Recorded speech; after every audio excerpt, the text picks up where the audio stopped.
অফলাইনে যেন টিকিটটা পাওয়া যায়, কারণ অনলাইনে সবাই কেটে ফেললে একটু মেসেজ দিয়ে সবাই যাতে টিকিটটা কনফার্ম হয়ে যেন হলে আসে, সবচেয়ে বেটার হয়। আচ্ছা আচ্ছা একটু বলে দিন, কারণ অনেকে দেখা যাচ্ছে অন্য সিনেমা দেখে চলে যাচ্ছে। আপনাদের সিনেমা দেখা ঠিক আছে, কিন্তু পাচ্ছি না টিকিট। আগামী দিনে শাকিব খানের সাথে আপনার আরো সিনেমা পাবো কিনা সেটা সময় বলে দেবে, অবশ্যই হয়তো দেখা যাবে। এটা তো এখনো নতুন কিছু হয়তো কনফার্ম কিছু হয়নি, অবশ্যই শুরু যেহেতু করলাম ভবিষ্যতে হতেই পারে।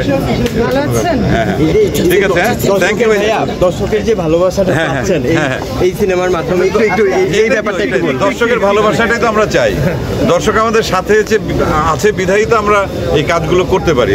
আর আমরা এই কাজগুলো কেন করি? আমরা অভিনয় করি তো দর্শকের জন্য, নাটক বলি, সিনেমা বলি, ওয়েব সিরিজ বলি, সবই তো করি আসলে দর্শকের জন্য।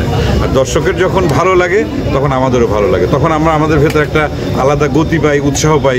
যেমন এই তুফান নিয়ে যে পরিমাণ আগ্রহ দর্শকের, এতে ভালো লাগছে, খুব ভালো লাগছে। এবং যদি এটা ব্যবসা সফল মানে সুপার ডুপার হিট হয়ে যায়, এরপর আমরা আরো বড় বড় প্রজেক্ট আমরা সুপার হিট হবে কি হয়ে গেছে তো অলরেডি, এটা হয়ে গেছে দাদা, সেটা আপনারা বলবেন। আমি পাশাপাশি ভাইয়া আপনি এবং শাকিব খানের এবং দর্শকদের কাছ থেকে যে প্রশংসা পাচ্ছি আমরা রিয়াকশনে পাচ্ছি, মানে এই ব্যাপারটা আপনার কাছে কতটা ভালো লাগছে? আমি আসলে সারাদিন তো বাসায় ছিলাম, দুপুরে দাওয়াত ছিল বৃন্দাবন খুশির বাসায়, ওখানে খাওয়া দাওয়া করে আমরা টোটাল 2 ফ্যামিলি আমরা এখানে আসলাম।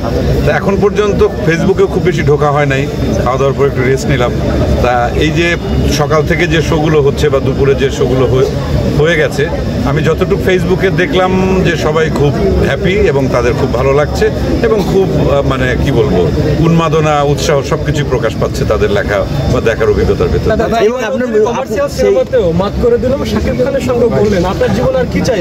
না না না না না, অভিনয়টা করতে চাই, দর্শকের কাছে থাকতে চাই সবসময়। এই দোয়াটা সবাই করবেন, দর্শক যারা আছেন। আমরা যে চেষ্টাটা করি আপনাদের জন্য, আপনাদের বিনোদনের জন্য, আপনারা আমাদের পাশে থাকবেন।